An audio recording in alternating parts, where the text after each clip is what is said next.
In 1994, Jeff Bezos drove cross-country from New York to Seattle, while his wife Mackenzie wrote the business plan in the passenger seat. He had just quit a well-paying job at a hedge fund, turned down a significant year-end bonus, and decided to start an online bookstore. 40 investors said no before 20 said yes, each putting in $50,000. The first question at nearly every investor meeting was the same: what is the internet? It was 1994. The question was reasonable. What Bezos understood, and what the 40 investors who said no did not yet understand, is the part of the Amazon story that gets buried under the outcome. By the time Amazon became one of the most valuable companies in history, the original insight looks obvious. Everything looks obvious in retrospect when it worked. The interesting question is what specifically Bezos got right that his contemporaries, who were operating with the same available information,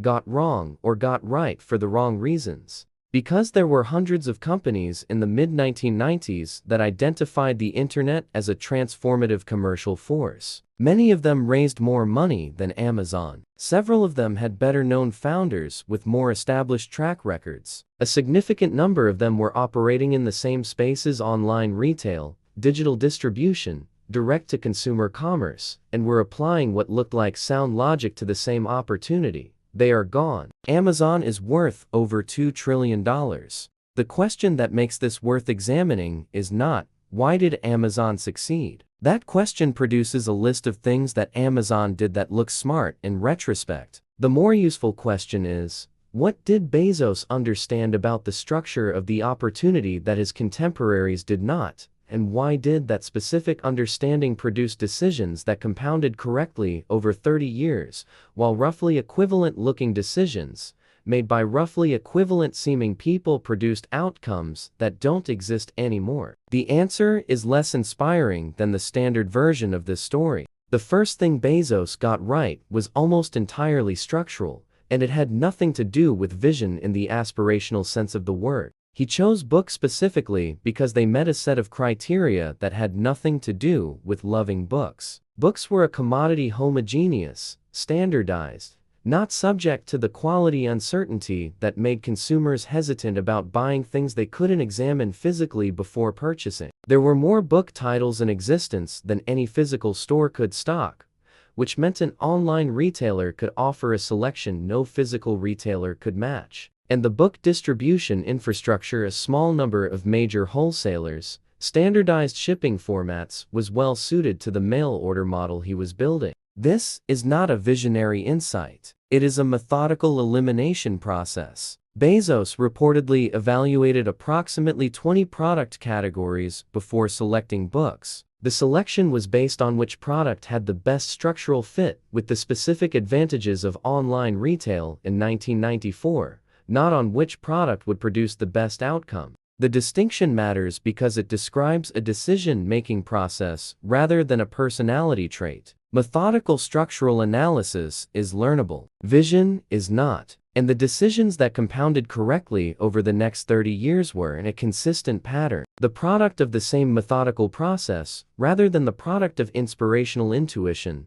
The second thing Bezos got right was the relationship between short-term losses and long-term positioning, and this is where the specific understanding diverges most clearly from his contemporaries. Amazon lost money for years. This was not an accident. It was a choice. Have you ever been inside an organization that chose short-term loss as an investment in long-term positioning? And if so, how long was that choice sustainable before the internal pressure to show returns changed the decision? Leave a comment. Amazon's 1997 shareholder letter, the first one Bezos wrote after the company went public, is as specific and honest a statement of strategic intent as any public company has produced. In it, Bezos laid out explicitly that Amazon would optimize for long-term market leadership over short-term profitability, that this choice would produce results that look suboptimal by conventional quarterly metrics, and that investors who didn't share this orientation should not invest in Amazon.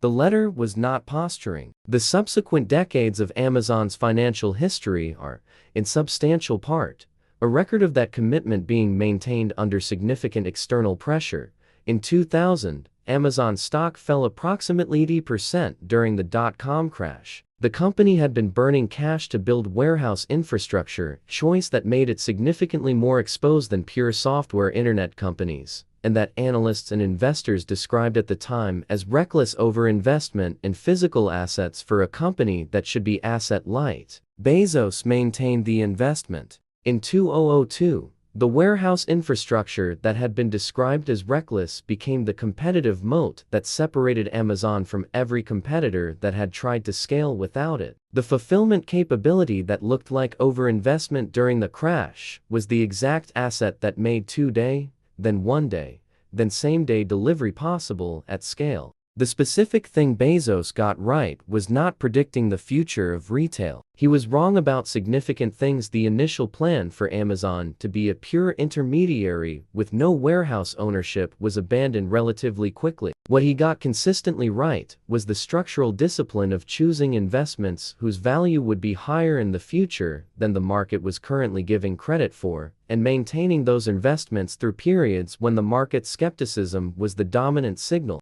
If the level of mechanism in this analysis, not just what happened but why the specific decision structure produced the outcome, is what makes this worth your time. The like is the direct signal.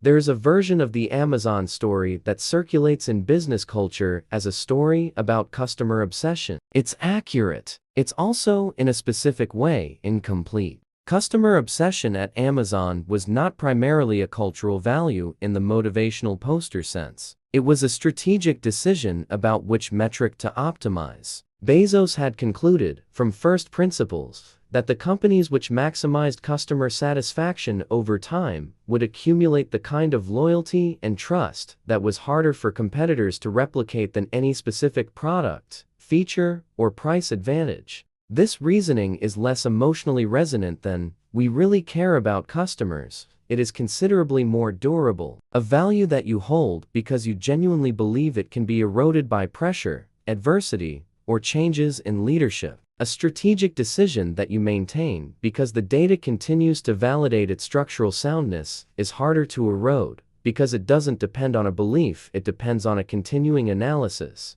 The same logic applied to Amazon's entry into cloud computing. AWS was not built because Bezos had a vision of the cloud computing market. It was built because Amazon had developed, for its own operational purposes, a sophisticated infrastructure management capability, and the analysis showed that other companies needed the same capability and had no way to acquire it other than building it from scratch. The pattern is consistent.